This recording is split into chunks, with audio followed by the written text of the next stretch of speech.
Polemik wacana pengampunan pidana pajak kita lanjutkan kembali masih bersama Bekar Satria Utama dan Agus Santoso. Ini kalau kita melihat Pak Satria, ini kalau boleh saya mengutip beberapa pernyataan.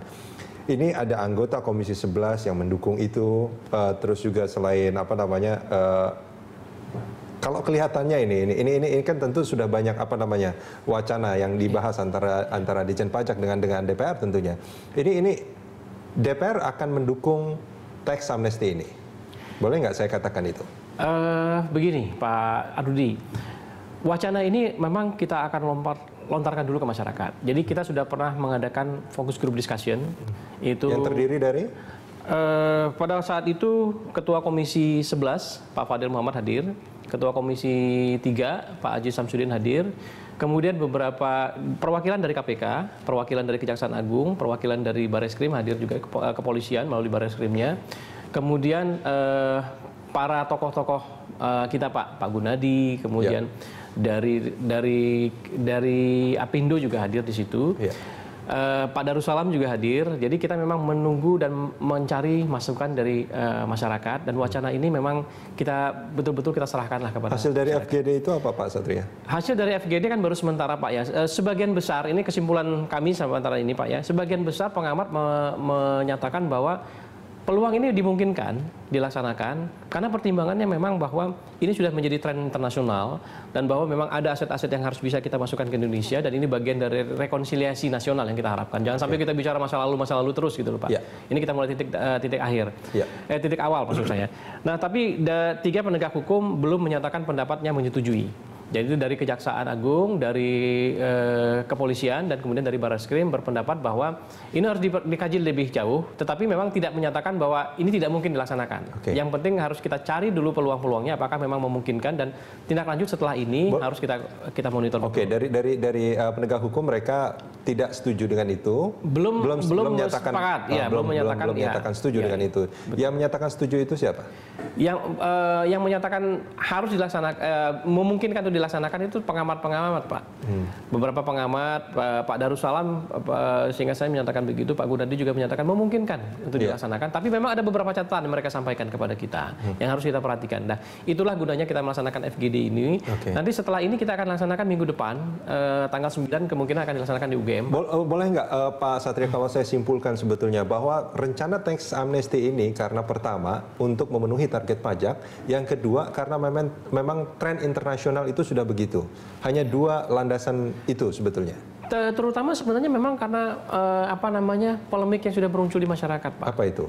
Permohonan mereka untuk mendapatkan amnesti, terutama untuk mereka-mereka yang mendapatkan yang punya penghasilan ataupun aset yang berada di luar negeri. Iya, artinya ketika mereka meminta itu, bagi Ditjen Pajak tentu kan penerimaan. Betul. Itu kan alasannya sebetulnya kan. Makanya salah satu alasan kita ya.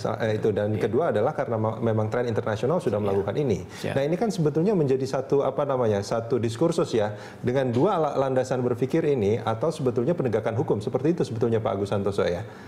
Artinya. Ya kita nanti cek ke Pak Hari ya keberhasilannya ini. Kita Indonesia sudah 2 kali melakukan tax amnesty. Sebelumnya ini sudah bukan pernah yang pertama. Pada masa Orde Lama pernah, pada masa Orde Baru pernah gitu ya. Ya, tapi efektivitasnya bagaimana, kan buktinya kan mengulang lagi dan jumlahnya makin besar ulangannya itu, bukan makin kecil. Kita bilang tidak ingat masa lalu kan kenyataannya efektivitasnya akan sejauh mana gitu loh. Ini kan tadi masalah rasa keadilan, rasa membangun integritas bangsa, rasa fairness, kemudian rekonsiliasi dengan harapan ke depan lebih baik. Tapi sampai sejauh mana itu? Karena kita sudah punya 2 pengalaman, saya tidak tahu kajiannya Ditjen Pajak. Nah itu kajiannya seperti apa Pak Satria? Kita pernah Pak, tahun yang pertama tahun 1964 itu dimulai 9 September sampai dengan 17 Agustus 1965. Di situ diberikan kepada semua jenis semua perpajakan Pak. Pada waktu itu kan memang ada pajak perseroan, pajak perusahaan, pajak orang pribadi. Memang mereka diberikan amnesti, rate-nya itu 10%. Hampir sama lah dengan rencana yang saat ini kan? Ya, seperti yang kita laksanakan sekarang. Tahun 84 juga dilaksanakan, itu sebentar, itu dari April sampai dengan 31 Desember tahun 84. Kalau di situ bedanya begini, Kalau mereka yang sudah melaporkan itu hanya dikenakan tarif 1%. 1%. Okay. Tapi kalau yang belum melaporkan SPT-nya itu dikenakan tarif 10%. Nah kemudian tahun 2008 ada semacam mini tax amnesty yang kita sebut dengan sunset policy. Itu berlaku dari tahun 2008 sampai dengan akhir Februari 2009. Itu memang hanya menghapuskan sanksi saja, Pak. Nah di tahun 2015 itu sanksi pajak maksudnya? Sanksi pajak, okay. Ya sanksi, dan itu memang hanya untuk pajak penghasilan saja, untuk PPh saja. Nah di tahun 2015 kami juga melaksanakan seperti tahun 2008 tadi. Nah inilah yang sebenarnya program utama kita. Tapi pada saat kita melaksanakan ini, nah program utama kita ini yang kita sebut dengan tahun pembinaan, bukan hanya satu jenis pajak, tapi seluruh jenis pajak, PPh dan PPN, SPT tahunan, SPT masa, untuk tahun-tahun sebelumnya dikenakan penghapusan. Penghapusan apa? Penghapusan denda dan bunga. Itu yang kita laksanakan awalnya di tahun 2015. Tapi kemudian pada saat kita munculkan ini, wacananya dimunculkan oleh warga masyarakat, didorong oleh anggota DPR, kita munculkan wacana baru sebenarnya. Karena memang perkiraan kita di akhir tahun 2017, kita sebut dengan automatic exchange of information itu sudah akan mengalir. Oke, Pak Satria, kalau seandainya begini, taruhlah misalkan pada akhirnya ini karena ini kan akan dibuat semacam undang-undang kan Pak Satria? Iya, nanti kita melalui undang-undang. Oke, kalau kita melihat dari komisi DPR ini sudah mengatakan seperti ini gitu, setuju, bahkan ya termasuk yang koruptor segala macam diperbolehkan seperti itu, akan timbul pertanyaan di masyarakat, dan itu juga menjadi pertanyaan saya sebetulnya sebagai anggota masyarakat nantinya. Apakah mereka yang mungkin misalkan dalam perhitungan pajaknya atau ada mungkin telat bayar atau kurang bayar segala macam yang mungkin dikenakan pidana pajak yang mungkin jumlahnya tidak terlalu besar bila dibandingkan dana-dana yang ada di luar negeri itu, yang mungkin dana-dana dari korupsi itu, kira-kira Ditjen Pajak akan menjawab seperti apa? Atas dana-dana korupsi tersebut. Ya. Kalau artinya ketika dana korupsi diperbolehkan dikasih amnesti, bagaimana mereka yang hanya punya mungkin kesalahan di perhitungan pajak atau pajak kurang bayar terus segala macam, apakah juga akan diberikan amnesti? Sama, Pak. Sama. Untuk yang di dalam negeri. Yang di dalam negeri. Itu nanti akan mengikuti program kami yang di PMK 91 tadi. Oh gitu. Jadi tidak akan ada sandra-sandra lagi ya? Kita harus bedakan sebenarnya, Pak, karena sandera dan itu kan adalah tindakan penegakan hukum yang biasa kita laksanakan. Nah, memang kita berikan peluang bagi mereka, untuk mereka yang masih punya hutang pajak, itu kita keluarkan juga di awal tahun yang lalu PMK 29 namanya, Pak. Kalau mereka melaksanakan pembayaran pajaknya, pokoknya saja mereka bayar, itu atas sanksi bunga administrasinya bisa kita hapuskan. Jadi sebenarnya sudah ada peluang bagi penunggak-penunggak pajak sebelum mereka masuk ke dalam gizling. Ada satu amnesti lagi yang kita berikan, amnesti kecil, penghapusan sanksinya juga di situ. Nah, terkait dengan pertanyaan Mas Rudi tadi, apakah kita akan laksanakan? Ya sesuai dengan regulasinya, Pak. Nanti juga termasuk kalau undang-undang tax amnesty tersebut disetujui, ya kita akan laksanakan sesuai dengan posisi yang tadi. Jadi diperbolehkan, nanti kita akan hapuskan juga sanksinya. Baik, Pak Agus, apa yang paling Pak Agus khawatirkan kalau tax amnesty ini jadi dilaksanakan? Ya kalau saya sih melihat dua ya yang hampir mirip ya, yang tax amnesty itu sunset policy kemarin itu. Efektivitasnya saya lihat tuh di meja saya itu tetap saja ya orang yang tax evasion itu kejahatan yang mencoba menghindarkan pajak ya. Itu selalu muncul hampir dalam mungkin setiap minggu ada terus gitu.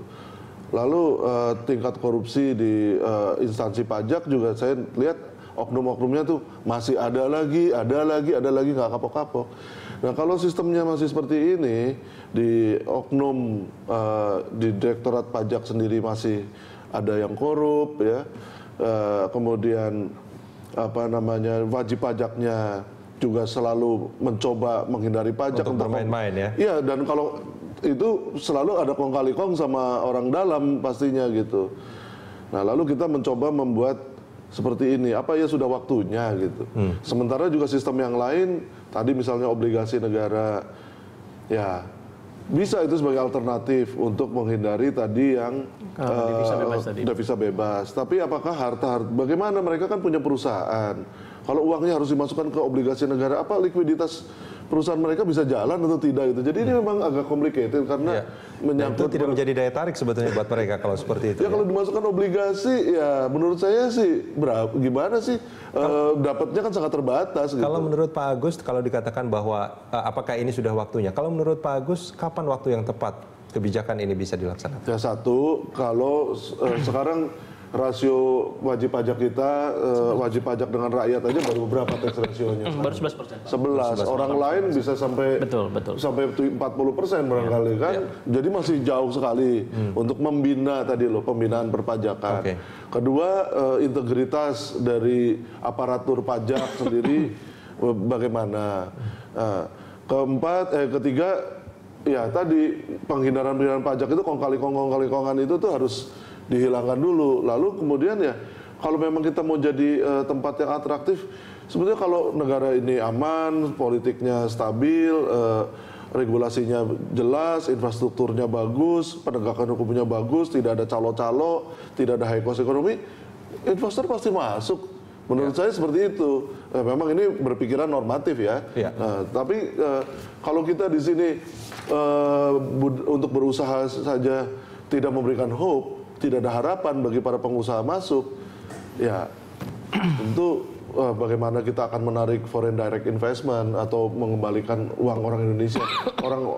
Orang Indonesianya lebih senang investasi di negara luar, bagaimana mau suruh balik ke sini kalau kita tidak memberikan satu tempat investasi yang baik. Jadi saya kira kita belum maksimal untuk membangun di internal kita, menyiapkan tempat investasi yang bagus, kredibel. Indeks persepsi korupsi kita aja ranking 107 dengan indeks persepsi 3,34.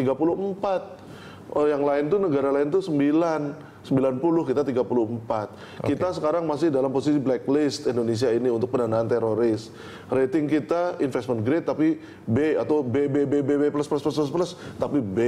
Bagaimana mau resiprokal dengan negara yang ratingnya A? Tentu tidak seimbang. Nah yang gini-gini yang mesti diberesin juga menurut saya, ketimbang kita menyakiti rasa keadilan. Baik, Pak Satria, ini juga ada beberapa hal yang katanya mengapa dana-dana warga negara Indonesia itu banyak yang parkir di luar negeri. Salah satunya karena ringannya tarif pajak, tak stabilnya nilai rupiah, terus ya ada pelayanan perbankan yang lebih memuaskan di sana gitu. Nah ini kalau misalkan hal-hal itu tidak dibenahi, bukankah dana yang tadinya masuk itu juga akan kembali lagi keluar?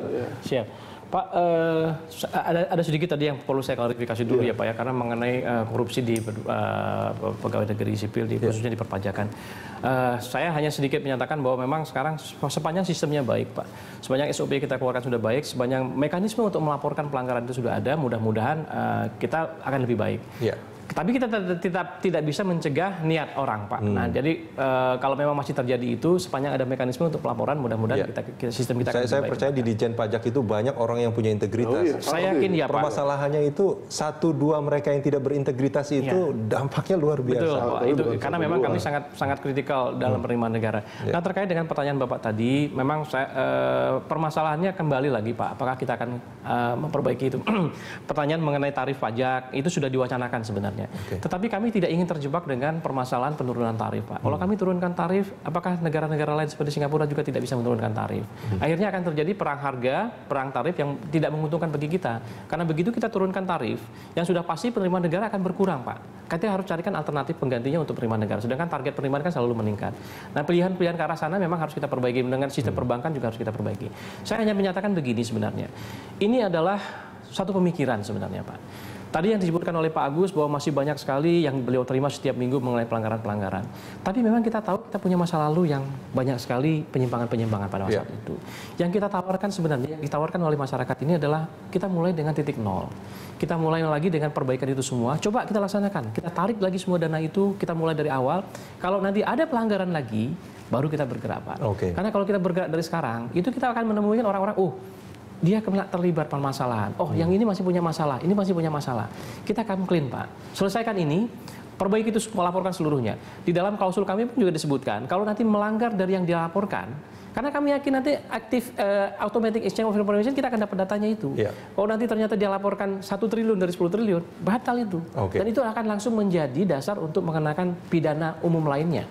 Untuk pendanaan pajaknya bisa masuk. Kita hanya bicara bahwa ini ada wacana ini, apakah memungkinkan bagi kita untuk masuk dengan rekonsiliasi itu tadi? Ada peluang besar bagi kita untuk memboost negara kita. Harapannya tentu bukan hanya rekonsiliasinya, Pak, tapi juga fairness di mata masyarakat. Baik, Pak Satria dan Pak Agus, terima kasih banyak sudah bersama kami di Dialog Pagi.